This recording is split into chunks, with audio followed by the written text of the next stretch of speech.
treating you so far? It's good. No complaints on my end. I think it's been exciting to see. There's been a lot of movement so far. So I'm looking forward to it. Yeah. Let's start with the death of the dynasty in Golden State. Klay Thompson leaves. Chris Paul also left. Warriors kind of flailing here. Haven't done much to improve the team. I don't know. Just put the Klay era in perspective. I know he wasn't amazing last season.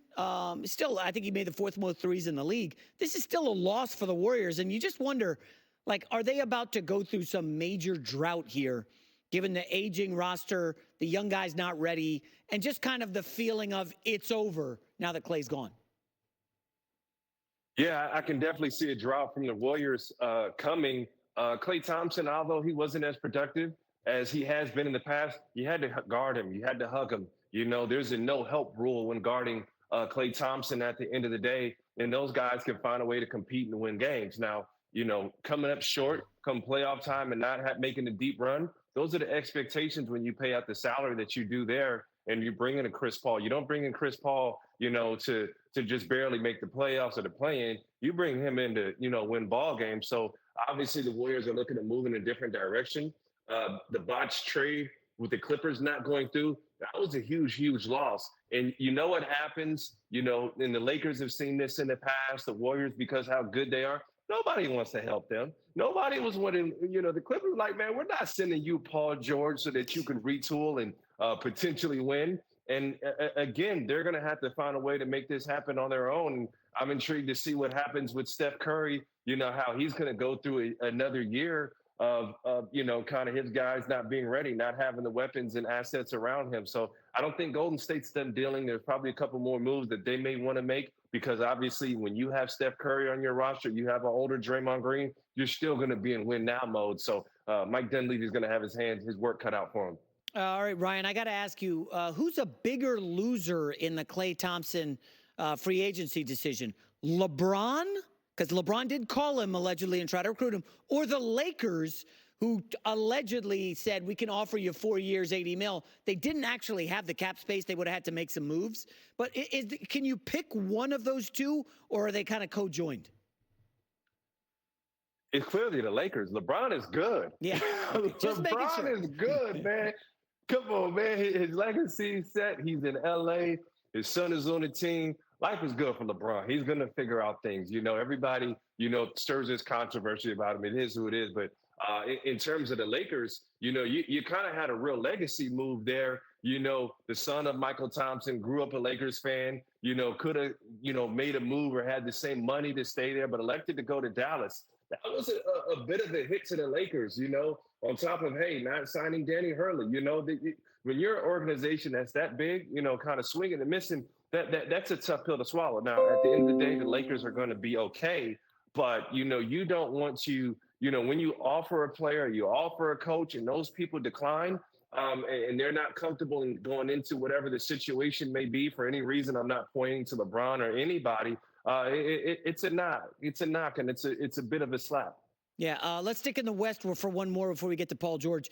Nuggets lose KCP. We know the Nuggets are going to slide back a little bit, okay? We know the Warriors are coming back a little bit. The Lakers haven't done anything. The Suns, I don't think they've made a move. We're seeing a weird time in the West, aren't we now?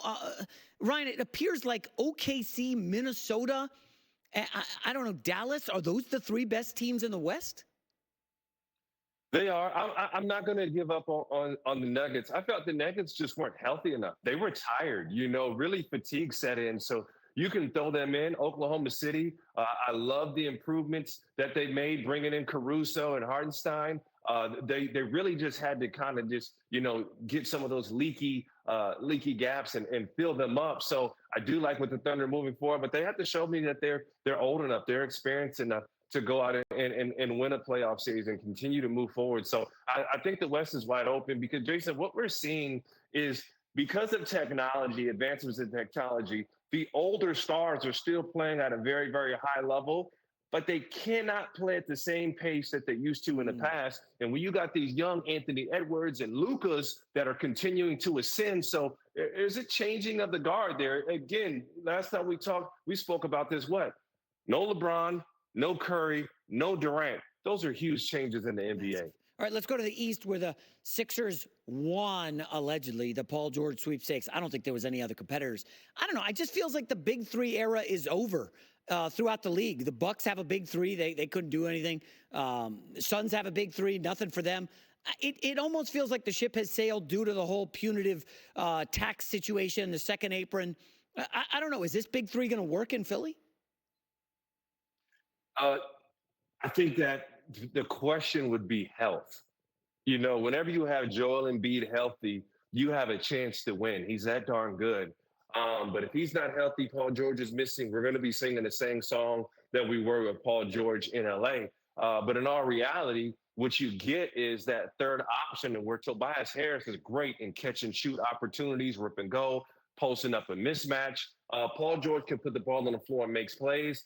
I really think they have a star in Maxey, man. The kid is box office. He gets to the rim. He's downhill. And we all thought that when James Harden left, you know, Philly would be missing a beat. And they didn't miss too much with Maxey stepping into the role. He really has taken strides. But Paul George puts them right there in contention. It's really just a matter of them being healthy and the depth.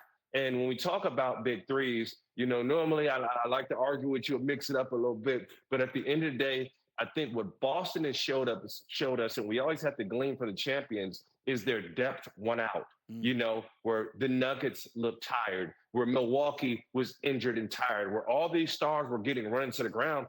Jason Tatum and Jaylen Brown got rest.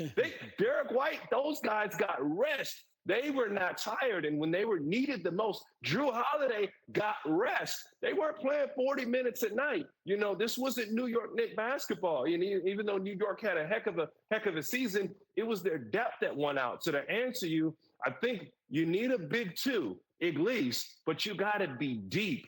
And hey, man, hell, it's going to be hard to argue that Derek White doesn't make that a big three. He's a dog, man. Right. He's a dog. Last question. We got a minute left. Does this put the Sixers on par with the Knicks and Celtics in the East or no? Of course it does. No doubt. No doubt, because Paul George fills a gap that Philly hadn't had in a very long time. He's one of the better 3-and-D players in the league. He can go and create his own shot. He's clutch when needed, but you have Joel Embiid, so it's a piece around Joel Embiid. We talked about the Warriors a little while ago.